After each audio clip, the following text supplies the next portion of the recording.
நஹ்மதுஹு வ நுஸல்லிஹில் கரீம் அம்மா பஅத். புகழும் புகழ்ச்சியும் அல்லாஹ் ஒருவனுக்கே உரித்தாக்கியவனாக.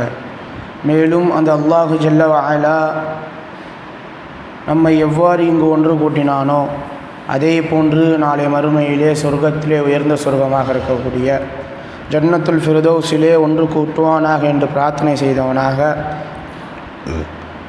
எனது இந்த உரையை ஆரம்பம் செய்கின்றேன். அன்பிற்குரித்தான உறவுகளே, சகோதரர்களே, நாமெல்லாம் சொர்க்கத்தை கட்டாயமாக்கக்கூடிய காரியங்கள் என்ற அடிப்படையில் கிட்டத்தட்ட 39 செய்திகளை பார்த்திருக்கிறோம். அதைத் தொடர்ந்து இன்றைக்கி நாம் பார்க்க இருக்கக்கூடிய 40வது செய்தி என்னன்னு சொன்னால், இது நம்மால் இலகுவாக செய்ய முடிந்த ஒரு அமல். இலகுவாக ஒரு நாளைக்கு 5 முறை செய்ய முடிந்த, அதுவும் ரமலான் மாதத்திலே சுலபமாக செய்ய முடிந்த ஒரு அமல். என்ன அமல் அப்படின்னா, சொல்லப்படக்கூடிய அதானுக்கு பதில் சொல்வது. அதான் சொல்லப்பட்டால், பாங்கு சொல்லப்பட்டால் அதற்கு திரும்பி பதில் சொன்னால் என்னது, நமக்கு சொர்க்கம் கட்டாயமாகிறது. அண்ணன் பெருமானா ஸல்லல்லாஹு அலைஹி வஸல்லம் அறிவிக்கிறாங்க, சொல்கிறார்கள், நீண்ட ஒரு செய்தி. என்ன அப்படின்னா, உங்களிடத்திலே இமாம் முஅத்தின் அவர்கள் அல்லாஹு அக்பர் என்று சொன்னால் 2 தடவை அல்லாஹு அக்பர் என்று சொல்லுவாரா இல்லையா, நீங்கள் திரும்பி அப்படியே அவர் சொல்வதே போன்றே சொல்லுங்கள். அதே போன்று அவர் அஷ்ஹது அல்லா இலாஹ இல்லல்லாஹ் என்று சொன்னால் அதே போன்று நீங்களும் அப்படியே சொல்லுங்கள். அஷ்ஹது அன்ன முஹம்மது ரசூலுல்லாஹ், இப்போ அவர் அஷ்ஹது அன்ன முஹம்மது ரசூலுல்லாஹ் என்று சொன்னால் நீங்களும் அப்படியே சொல்லுங்கள். மேலும் ஹய்யால ஸலாத் ஹய்யாலல் ஃபலாஹ் என்று அவர் சொன்னால் நீங்கள் லா ஹவுல வலா குவத இல்லா பில்லாஹ், இந்த பிரார்த்தனையை சொல்லுங்கள். அதாவது அல்லாஹ்வினுடைய உதவி இல்லாமல் பாவங்களிலிருந்து விலகி செல்லவோ நன்மைகள் புரியவோ என்னால் முடியாது அப்படிங்கிற இந்த பிரார்த்தனை என்ன பண்ணுங்கள், சொல்லுங்கள். இதுக்கு ஹய்யால ஸலாத் ஹய்யாலல் ஃபலாஹ் என்கின்ற இந்த 4 தடவை சொல்லுவாங்களா இல்லையா, அந்த 4 தடவைக்கும் நீங்கள் என்ன பண்ணுங்கள், அது லா ஹவுல வலா குவத இல்லா பில்லாஹ் என்கின்ற பிரார்த்தனையை சொல்லுங்கள். அதன் பிறகு முஅத்தின் அல்லாஹ் அக்பர் என்று சொன்ன பிறகு நீங்கள் திரும்பி அல்லாஹ் அக்பர் என்று சொல்லுங்கள். இறுதியாக அவர் லா இலாஹ இல்லல்லாஹ் என்று சொன்ன பிறகு நீங்கள் என்ன பண்ணுங்கள், உளப்பூர்வமாக உள்ளத்திலிருந்து அல்லாஹ்வை நம்பிக்கை கொண்ட வண்ணம் லா இலாஹ இல்லல்லாஹ் என்று சொன்னீர்கள் என்றால் மின் கல்பிஹி தஹலல் ஜன்னா, யார் உளப்பூர்வமாக லா இலாஹ இல்லல்லாஹ் வணங்குவதற்கு தகுதியானவன் அல்லாஹ்வை தவிர வேறு யாரும் இல்லை என்கின்ற அந்த எண்ணத்தோடு உறுதிமிக்க யார் சொல்கிறாரோ தஹலல் ஜன்னா, அவர் சொர்க்கத்திலே நுழைவார் என்பதாக அண்ணலம் பெருமானார் ஸல்லல்லாஹு அலைஹி வஸல்லம் அவர்கள் சொன்னாங்க. சொர்க்கத்திலே நுழைந்து விட்டார் என்பதாக சொன்னார்கள். இப்போ அதானுக்கு நாம் பதில் சொன்னோம் என்றால் சரியான முறையிலே அவர் சொல்வதை அப்படியே சொல்ல வேண்டும். இடையில இந்த 4 வாசகங்களுக்கு மட்டும் லா ஹவுல வலா குவத இல்லா பில்லாஹ் என்கின்ற வாசகத்தை அந்த 4 இடையில சொல்லப்படக்கூடிய ஹய்யால ஸலாத் ஹய்யாலல் ஃபலாஹ் மட்டும் லா ஹவுல வலா குவத இல்லா பில்லாஹ் இதை மட்டும் தான் சொல்லணும்.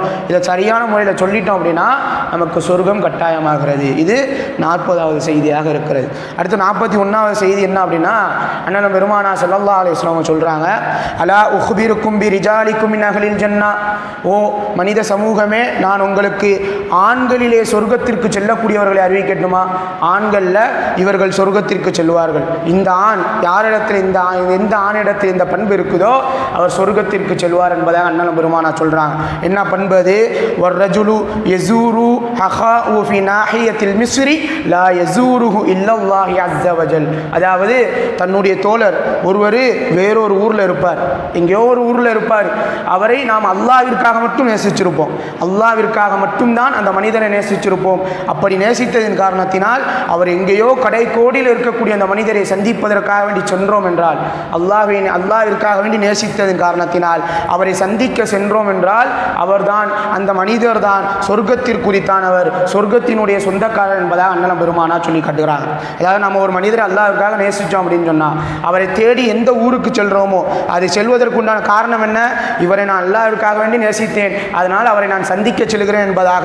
இங்கிருந்து உதாரணத்துக்கு இங்கிருந்து வேற ஊருக்கு நம்ம செல்கிறோம் அப்படின்னா நம்ம யார்? இந்த பண்பிற்கு சொர்க்கத்தினுடைய ஆண்களினுடைய பண்புக்கு, சொர்க்கம் செல்லக்கூடிய ஆண்களினுடைய பண்பினுடைய என்ன, ஆண்களினுடைய பண்பு என்னது?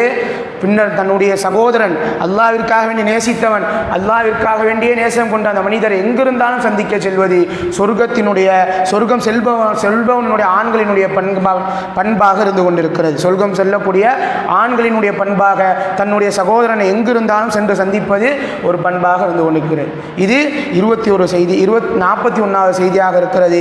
அதை தொடர்ந்து 42வது செய்தி என்னன்னு சொன்னால், அண்ணன் பெருமானா ஸல்லல்லாஹு அலைஹி வஸல்லம் அவர்கள் சொல்கிறார்கள், சொர்க்கவாசிகள் 3 நபர்கள் இருக்கிறார்கள். அவர்கள் அல்லாஹ்வினுடைய பொறுப்பிலே அவர்கள் இந்த உலகத்திலே வாழ்ந்தால் அவர்களுக்காக வேண்டி உணவளிக்கப்படும். அவர்களுக்கு எது கொடுக்கப்பட்டாலும் அதை கொண்டு அவர்கள் போதுமாக்கிக் கொள்வார்கள். மேலும் அவர்கள் மரணித்தால் அல்லாஹ் அவர்களை சொர்க்கத்தில் நுழைய செய்வான். அவர்கள் மரணிச்சிட்டாங்க அப்படின்னா அல்லாஹ் சொர்க்கத்தில் நுழைய செய்வான். அவங்க இந்த உலகத்தில் வாழ்ந்தாங்க அப்படின்னா அவர்களுக்கு உணவளிப்பது அல்லாஹ்வின் மீது கட்டாயமாக இருக்கிறது. யார் அந்த மனிதர் அப்படின்னா, அந்த 3 நபர்களில் ஒருவர் யார் அப்படின்னா, தனது வீட்டுக்குள் நுழையும் போது சலாம் சொல்லுபவர் என்பதாக அண்ணலம் பெருமானார் சொன்னார்கள். இதற்கு முன்னாலே இதே ஹதீஸிலே நம்ம இதற்கு முன்னால் 2 விடயங்களை பார்த்தோம். என்ன விடயம்? யார் அல்லாஹ்விற்காக வேண்டி அல்லாஹ்வினுடைய பாதையிலே செல்றாரோ அந்த 3 நபர்கள் அவரும் ஒருத்தர் ஆவார். என்னாடி? அல்லாஹ் அவர் வாழ்ந்தால் உணவளிக்கப்படுவார். மேலும் அவர் மரணித்தால் அல்லாஹ் என்ன பண்ணுவான்? அவருக்கு சொர்க்கத்தில் நுழைய செய்வான். யார் அல்லாஹ்வினுடைய பாதையிலே வெளியாகி போறாங்களோ அவங்க. அதே போன்று அந்த மூவரிலே இரண்டாவதவர் யாரு? தன்னுடைய வீட்டிலிருந்து எங்கிருந்தாவது நான் பள்ளிக்கு போகிறேன், பள்ளிக்கு நான் செல்கிறேன் என்கின்ற எண்ணத்தோடு யார் வெளியாகி வருகிறாரோ அவருக்கும் என்னது இந்த உலகத்திலே வாழும் பொழுது அல்லாஹ் உணவளிப்பான். மேலும் அவர் மரணித்தால் அவர் சொர்க்கத்திற்கு நுழையக்கூடியவராக இருக்கிறார். அதிலே 3வது அவர் தான் யாரு? தன்னுடைய வீட்டிற்குள் நுழையும் போது யார் சலாம் சொல்லுகிறாரோ, தன்னுடைய வீட்டுக்குள் நுழையும் போது யார் சலாம் சொல்லுகிறாரோ அவர் வாழ்ந்தால் இந்த உலகத்தில் உணவளிக்கப்படுவார். அவர் மரணித்தார் என்றால் சொர்க்கத்தில் நுழைவிக்கப்படுவார் என்பதாக அண்ணலம் பெருமானார் சொன்னார்கள். அன்பிற்குரித்தான உறவுகளே, இந்த சலாம் என்பது நமக்கு பரக்கத்தை ஏற்படுத்தக்கூடிய ஒரு விடயம். நீங்கள் உங்கள் வீட்டுக்குள்ளே போனீங்க அப்படின்னா ரசூலுல்லாஹ் சொல்கிறாங்க, நீங்கள் உங்கள் வீட்டுக்குள்ளே போனீங்க அப்படின்னா சலாமை சொல்லிவிட்டு செல்லுங்கள். ஏனால் அது பரக்கத்தாக இருக்கிறது, அல்லாஹ்வினுடைய அபிவிருத்தியாக இருக்கிறது என்பதாக சொன்னாங்க.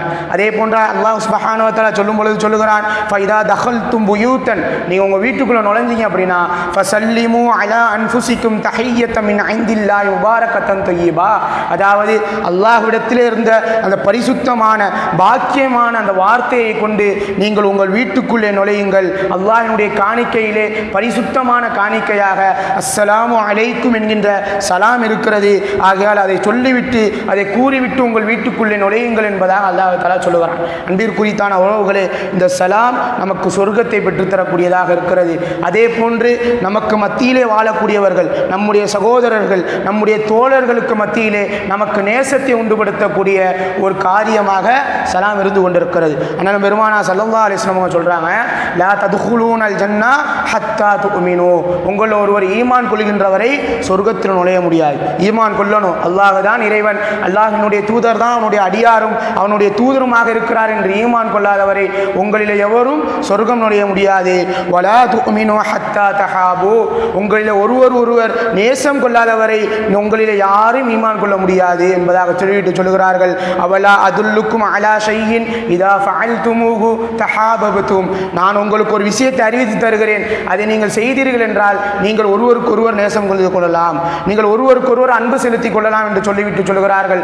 அஃஷு ஸலாம பைனக்கும், உங்களுக்கு மத்தியிலே நீங்கள் சலாத்தை பரப்பி கொண்டீர்கள் என்றால் உங்களுக்கு மத்தியில் நேசம் வரும். அந்த நேசத்தின் மூலியமாக நீங்கள் அல்லாஹ்வை ஈமான் கொள்வீர்கள். அல்லாஹ்வை ஈமான் கொள்வதன் மூலியமாக சொர்க்கத்திலே நுழைய முடியும் என்பதாக அண்ணலம் பெருமானா ஸல்லல்லாஹு அலைஹி வஸல்லம் அவர்கள் சொல்லுவதை பார்க்கிறோம். ஆக சலாம் சொல்லுவது, நம்ம நேற்று பார்த்த செய்திகளோடு என்ன பார்த்தோம்? ஒரு சகாபி வந்து அண்ணலம் பெருமாள் இடத்துல கேட்பார், யார் ரசூலுல்லாஹ் எனக்கு சொர்க்கத்தை கட்டாயமாக்கக்கூடிய காரியத்தை சொல்லித்தாருங்கள் என்று கேட்பார். ரசூலுல்லாஹ் என்ன சொல்லுவாங்க? தீபுல் கலாம் வ பதுலு ஸலாம் வ இத்ஆமு தஆம், நீங்கள் என்ன பண்ணணும் அப்படின்னா நல்ல வார்த்தைகளை பேசணும், பதுலு ஸலாம் சலாத்தை பரப்ப வேண்டும். சலாத்தை யாரை பார்த்தாலும் அறிந்தவர் அறியாதவர் என்ன சலாம் சொல்லணும். ரசூலுல்லாஹ் ஒரு ஹதீஸில் சொல்லுவாங்க, அறிந்தவருக்கு மட்டும் சலாத்தை சொல்லுவது என்பது மறுமை நாளினுடைய அடையாளம் என்பதாக சொல்லியிருக்கிறார்கள். அறிந்தவருக்கு மட்டும்தான் சலாம் சொல்றது, சரி அறியாதவருக்கெல்லாம் சலாம் சொல்லாமல் விட்டோம் அப்படின்னா அது மறுமை நாளின் அடையாளங்களில் ஒன்று என்பதாக சொல்லியிருக்கிறார்கள். அப்படின்னா சலாத்தை பரப்ப வேண்டும். அறிந்தவர் அறியாதவர் என சலாத்தை சொல்வதன் மூலமாக சலாத்தை நம்முடைய வீட்டிற்கு நுழையும் போது சொன்னால் கூட நமக்கு சொர்க்கத்தை பெற்று தரக்கூடியதாக இருக்கிறது. ஆக இறுதியாக 42வது விஷயம் என்னவென்றால், அல்லாஹ்விற்கென்று 99 திருநாமங்கள் இருக்கிறது. இன்னலில்லாஹி திஸ்அத்தன் வ திஸ்ஈன இஸ்மா மீஅத இல்லா வாஹிதா, 100ற்கு ஒரு பெயர் கம்மியாக 99 திருநாமங்கள் இருக்கிறது. மன் அஹ்ஸாஹா தஹலல் ஜன்னா, அதை யார் மனனமிடுகிறாரோ, அதை யார் மனனமிட்டுக் கொள்கிறாரோ அவர் சொர்க்கத்திலே நுழைவார் என்பதாக அண்ணலம் பெருமானார் சொன்னார்கள். அந்த வார்த்தைகளை, அல்லாஹ்வினுடைய பெயர்களை, அதனுடைய பொருள்களை உணர்ந்து யார் மரணம் செய்கிறாரோ அவர் சொர்க்கத்திலே நுழைவார் என்பதாக அண்ணலம் பெருமானார் ஸல்லல்லாஹு அலைஹி வஸல்லம் அவர்கள் சொன்னார்கள். அன்பிற்குரித்தான உறவுகளே, இன்றைக்கு பார்த்த 4 விடயங்களும் சுலபமான ஒரு விடயம்தான். முதல் விடயம் என்ன? அது 40வது விடயம், பாங்குக்கு பதில் சொல்வது. பாங்குக்கு பதில் சொன்னால் சொர்க்கம் நிச்சயமாகிறது. அதே போன்று 42வது விடயம், தன்னுடைய சகோதரன், அல்லாஹ்விற்காக மட்டுமே நேசித்த சகோதரனை எங்கிருந்தாலும் சந்திக்க சென்றோம் என்றால் அது நமக்கு சொர்க்கத்தை பெற்றுத் தருகிறது. 41வது செய்தி. 42வது செய்தி என்ன? நம்முடைய வீட்டிற்குள் நுழையும் போது சலாம் சொன்னாலே இந்த உலகத்திலே வாழும் பொழுது உணவளிக்கப்படுவோம், நாளை நாம் மரணித்து விட்டோம் என்றாலும் சொர்க்கத்திலே நுழைவிக்கப்படுவோம். ஆக இறுதியான செய்தி 42வது செய்தி, அல்லாஹ்வுக்கு, அதாவது அல்லாஹ்விற்கென்றே 99 திருநாமங்கள் இருக்கிறது. அந்த திருநாமங்களை பொருள் உணர்ந்து அதை உணர்ந்து யார் மனப்பாடம் செய்வாரோ அவர் சொர்க்கத்தில் நுழைவார் என்பதாக அண்ணலம் பெருமானார் ஸல்லல்லாஹு அலைஹி வஸல்லம் அவர்கள் சொன்னார்கள். அன்பிற்குரித்தான உறவுகளே, எதை கேட்டோமோ அதை பின்பற்றக்கூடிய பாக்கியத்தை அல்லாஹ் ரப்பு சுப்ஹானஹு வ தஆலா தந்த அருள் புரிவானாக என்று பிரார்த்தனை செய்தவனாக எனது இந்த உரைக்கு திரடுகின்றேன். ஹாதா மா இன்தி வ இல்மு இன்தல்லாஹ் அகூலு கௌலி ஹாதா அஸ்தக்ஃபிருல்லாஹ் லி வ லக்கும். வஸ்ஸலாமு அலைக்கும் வ ரஹ்மத்துல்லாஹி வ பரக்காத்துஹு.